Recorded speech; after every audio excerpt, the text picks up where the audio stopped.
Hello everyone, কি অবস্থা সবার? কেমন আছেন?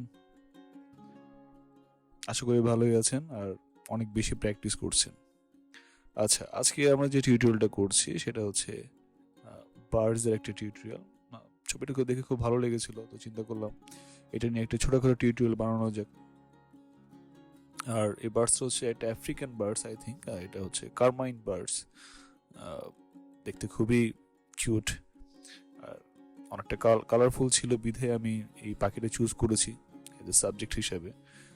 আর এখান থেকে আপনারা কিছু বেসিক শিখতে পারবেন, যেটা হচ্ছে পাখির এই যে একটা স্যাচুরেশন, অনেকগুলো কালার কিভাবে আপনারা কম্বাইন করতে পারেন, কেমন এইসব ব্যাপারগুলো, এবং ছোট ছোট যে পাখির পশমগুলো সেটা কিভাবে অ্যাড করতে পারেন, এইসব কিছু। তো এর জন্য আপনারা প্রথমে যে কাজটা করবেন সেটা হচ্ছে কালারগুলো তৈরি করে নেবেন। আমি এখানে বেসিক্যালি কালার তৈরি করেছি পিঙ্ক, রেড তো আছেই, ব্রাউন। ব্রাউন আমাদের দুইটা ব্রাউন, একটা লাইট এবং একটা ডার্ক ব্রাউন, আর একটা হচ্ছে ব্লু গ্রিন। ওকে, এখানে সবচেয়ে যে কালারটা বানাতে আপনাদের একটু টাফ হবে সেটা হচ্ছে ব্লু গ্রিন। ব্লু গ্রিন কালারটার জন্য আপনি গ্রিনের সাথে ব্লু মিশাবেন, দেন হোয়াইটের পরিমাণটা বাড়াবেন, দ্যাটস ইট। যদি দেখেন যে এটা ব্লু গ্রিন হচ্ছে না, দেন ব্লু এর পরিমাণ বাড়িয়ে দিবেন। আর আরেকটা যে ব্যাপার সেটা হচ্ছে কারো কাছে যদি রেড এন্ড গ্রিন না থাকে তাহলে শেপ গ্রিনের সাথে প্রথমে ব্লু মিশাবেন। ব্লু মিশানোর পর যখন কালারটা আস্তে আস্তে রেড এন্ড গ্রিনের টার্ন নিবে, তখন আপনি ওইটার সাথে হোয়াইট মিশানো স্টার্ট করবেন। আর যদি দেখেন যে না, এটা কোনোভাবে হচ্ছে না, তখন আপনার এটা কম্বাইন করতে হবে, দেখতে হবে এক্স্যাক্টলি ব্লুর পরিমাণ দিলে ভালো লাগছে আর হোয়াইটের পরিমাণ দিলে ভালো লাগছে, আর গ্রিনের পরিমাণ বাড়ালে ভালো লাগছে। তো এটা আপনি একটু এক্সপেরিমেন্ট করতে হবে। আচ্ছা, কালার বানানো শেষে যে কাজটা করতে হবে সেটা হচ্ছে প্রথমত জল দিয়ে ভিজিয়ে দিবেন, এরপর আস্তে আস্তে আস্তে আস্তে পিঙ্ক কালারটা প্রোভাইড করবেন, এবং খেয়াল রাখবেন পিঙ্ক যাতে কোথাও বেশি হয়ে না যায়। যদি কোথাও বেশি হয়ে যায় অথবা আনএক্সপেক্টেড এরিয়াতে চলে যায়, তখন এটা আপনি টিস্যু দিয়ে রিমুভ করে নিতে পারেন অথবা কোনো ন্যাপকিন ইউজ করতে পারেন। বাট টিস্যুটাই বেস্ট, অর স্পঞ্জ ইউজ করতে পারেন। স্পঞ্জটাও খুব ভালো সাপোর্ট দেয় অ্যাবজর্বের জন্য, কেমন। আর প্রতিটা কালার যখন আপনি প্রোভাইড করবেন, খেয়াল রাখবেন কালারে যাতে খুব একটা পানি না হয়, বিকজ ওখানে অলরেডি তো আপনি জল দিয়েছেন না, অলরেডি জল দেওয়াই আছে। যেহেতু আমি প্রথমে জল দিয়েছি, জল দেওয়ার পর স্লোলি কালারগুলো ছাড়ছি, তো কালার যেগুলো ইউজ করছেন ওগুলোতে জলের পরিমাণ খুব একটা বেশি না হয়, এটা খেয়াল রাখবেন। আর যেটা হচ্ছে কাজ করতে করতে কিছু কিছু জায়গায় কিছু অংশ হয়তো বা শুকিয়ে যেতে পারে, তখন আপনি আবার জলটা দিয়ে নিতে পারেন ওই অংশের জন্য। এখানে কিছু জিনিস আপনার লক্ষ্য রাখতে হবে। প্রথমত আমি বলেছি যে একটার সাথে একটা কালার যাতে কোনোভাবে ওভারল্যাপিং না করে, যেহেতু যেটা সিম্পল সাবজেক্ট, এই জন্য আমি চাই না ওভারল্যাপিংটা হোক। দ্বিতীয়ত হচ্ছে ওভারল্যাপিং হলো সমস্যা নেই, কালারটা শুকিয়ে যাওয়ার পর আপনি আস্তে আস্তে ডিটেলস প্রোভাইড করতে পারবেন। যেমন দেখতে পাচ্ছেন আমি তো প্রাইমারি কালার দিয়ে দিয়েছি, দিয়ে দেওয়ার পর এখন ব্রাউন, লাইট ব্রাউন এবং ডার্ক ব্রাউনের ডিটেলসগুলো প্রোভাইড করছি। একটু পর দেখতে পাবেন আমি হালকা হালকা রেড ইউজ করব, মানে রেড কালারটাকে খুব লাইট ভাবে নিয়ে ছোট ছোট ছোট ছোট পশমে অ্যাড করব। এবং ঠিক একইভাবে যে বডির অংশ, মানে যে বডি পার্টসে, যেমন হেডের অংশ আপনি দেখতে পাচ্ছেন ব্লু গ্রিন, সেখানে নিশ্চয়ই আপনি রেড দিয়ে রেড দিয়ে আপনি পশম দিতে পারবেন না, সেখানে আপনার ব্লু গ্রিন ইউজ করতে হবে, ঠিক তো? তো এই যে ছোট ছোট জায়গাগুলো আপনার ওই সেম কালারটা ইউজ করতে হবে যেখানে যে কালারটা এক্সিস্ট করছে। আর ক্ষেত্রে বেশি যদি দেখতে পান যে না ওখানে ব্ল্যাক আছে, ওই অংশে ব্ল্যাক পোর্শন, তখন আপনি ব্ল্যাকিশ কোনো কালার ইউজ করতে পারেন। এটা আপনার সাবজেক্টের উপর ডিপেন্ড করছে। আমি তো হয়তো এই বার্ডসে করছি, আপনি হয়তো অন্য বার্ডস করতে পারেন, কেমন। আমার বার্ডসে যে আপনার প্র্যাকটিস করতে হবে তা না, চাইলেও প্র্যাকটিস করতে পারেন, ডাজন্ট ম্যাটার। কিন্তু বলছি টেকনিকটা সেম। ওকে, এইসব ক্ষেত্রে প্রতিটা টেকনিক সেম, কিছু কিছু হয়তো বা ব্যতিক্রম হয়ে যায়, সেটা সাবজেক্টের উপর ডিপেন্ড করে। ও আমি যে কথাটা বলতে চেয়েছিলাম সেটা হচ্ছে ডিটেলসের ব্যাপারটা। কাজ যখন প্রপারলি শুকিয়ে যাবে, এরপর আপনি প্রতিটা বডি পার্টস অনুযায়ী যেখানে যে কালারটা বিদ্যমান সেখানে ওই কালারটা, যেমন পিঙ্কের উপর হালকা হালকা রেড, ওকে, রেড দিয়ে আপনি ছোট ছোট পশম ক্রিয়েট করবেন। এবং ডানার যে অংশে দেখতে পাচ্ছেন যে ব্রাউন দেওয়া হয়েছে, ওখানে আবার ডার্ক ব্রাউন দিয়েও শ্যাডো ক্রিয়েট করা হচ্ছে। আর light brown as a first টোনে দিয়ে দিয়েছি, ডার্ক ব্রাউনটা আপনার ওই লাইট ব্রাউনের সাথে একটু করে ব্ল্যাক মিশালে কিন্তু ডার্ক ব্রাউনটা ক্রিয়েট হয়ে যায়। সো এখানে কনফিউশনের কিছুই নেই। আর আমি বারবার বলছি আপনারা কাইন্ডলি একটু কালার এক্সপেরিমেন্ট করবেন মাঝে মাঝে, যে কোনো একটা সাবজেক্ট নেবেন, ওই সাবজেক্টটা অবিকল কালারটা বানানোর একটু চেষ্টা করবেন, দেখবেন আপনার জন্য ব্যাপারগুলো অনেক ইজি হবে।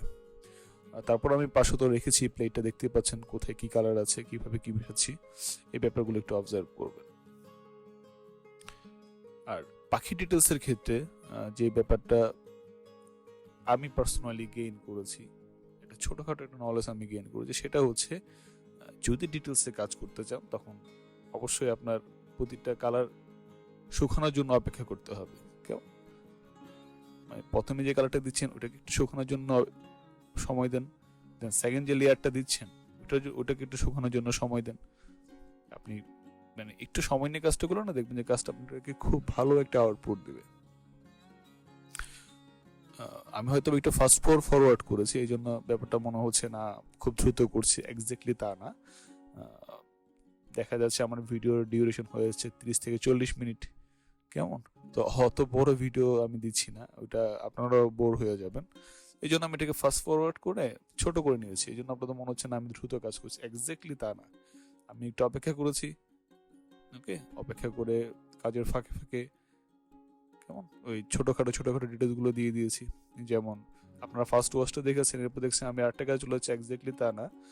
ফার্স্ট ওয়াশটা দিয়েছি, দেন আমার ভিডিওর স্টপ ছিল, আমি শুকানোর জন্য অপেক্ষা করেছি, এবং প্রতিটা যে কাজগুলো দেখতে পাচ্ছেন প্রতিটা কাজ 3 থেকে 4 মিনিট হওয়ার পরে শেষ করার পর আমি ভিডিওটি স্টপ রেখেছি। স্টপ রেখে দেন এটাকে ড্রাই হওয়ার সময় দিয়েছি।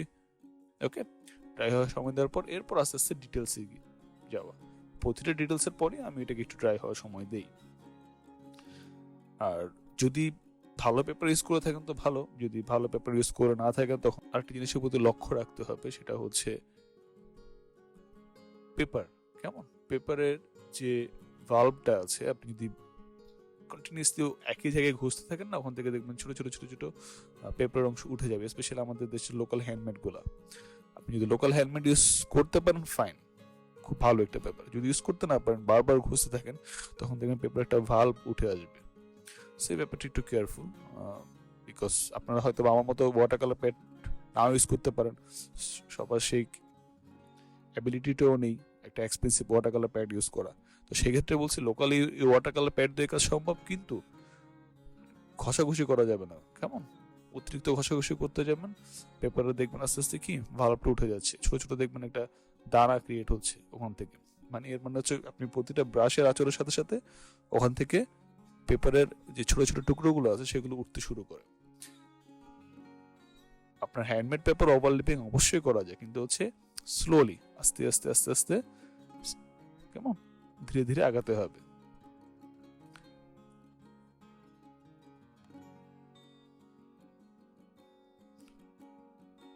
আমি এই বার্ডস এর ক্ষেত্রে যেটা করেছি, যেটা আমার সবচেয়ে বেশি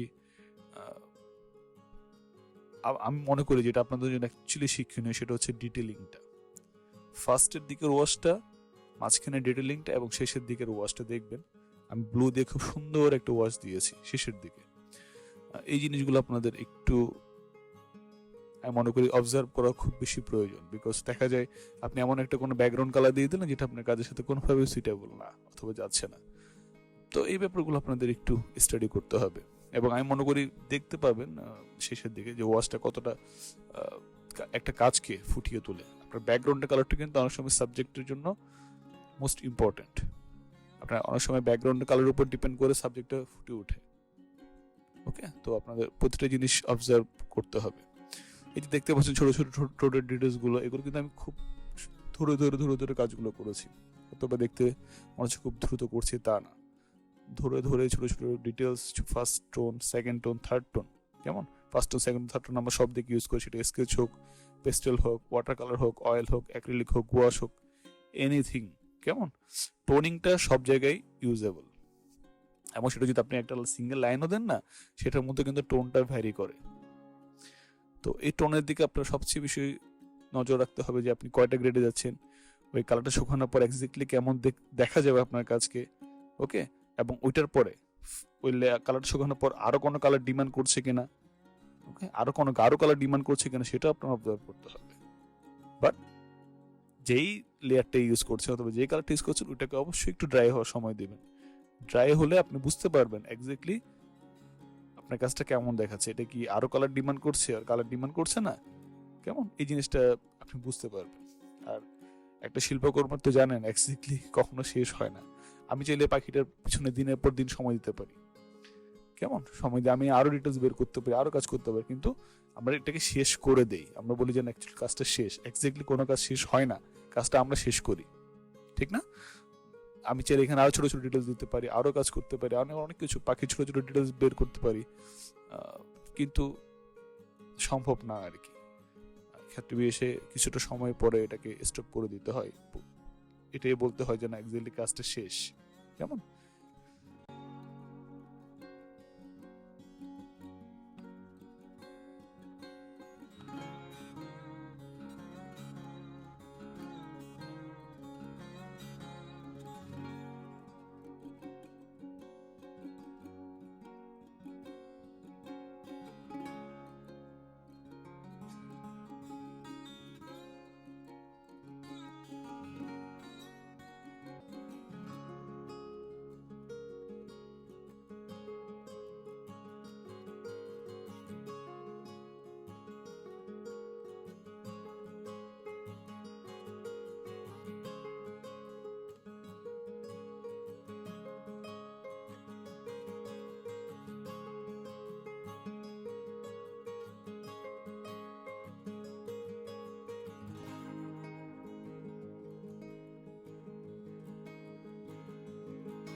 ব্যাকগ্রাউন্ডের ক্ষেত্রে আমি যেটা করেছি, প্রথমে জলটা দিয়ে নিয়েছি, এরপর কোবাল্ট ব্লু কালারটা, কেমন, কোবাল্ট ব্লু কালারটা আস্তে আস্তে আস্তে আস্তে আমি পাখি ঠিক পেছন থেকে দিয়েছি, তখন দেখতে একটা অনেকটা কালার স্প্ল্যাশের মতো যাতে ফিলটা হয়। এবং যদি দেখছেন কোথাও কোনো অংশ যদি হার্ড হয়ে যায়, ওই অংশ আপনি একটা ফ্ল্যাট ব্রাশ নেবেন, ফ্ল্যাট ব্রাশে পানিটা যাতে থাকে আস্তে করে টেনে দেবেন, দেখবেন খুব ভালো একটা টেক্সচার ক্রিয়েট হয়, দেখতে এটা একটা ভাইব্রেন্ট একটা কালার ক্রিয়েট হয়, দেখতে খুব খুব সফট একটা ফিলিং কাজ করে। আশা করছি এই টিউটোরিয়ালটা আপনাদের খুব বেশি হেল্প করবে পাখি ডিটেলস বোঝার জন্য। আগামীতে আরো টিউটোরিয়ালস নিয়ে দেখা হচ্ছে, সাথেই থাকবেন, সাপোর্ট দিবেন, ভালো থাকবেন, আর অবশ্যই বেশি বেশি প্র্যাকটিস করবেন। Bye and take care.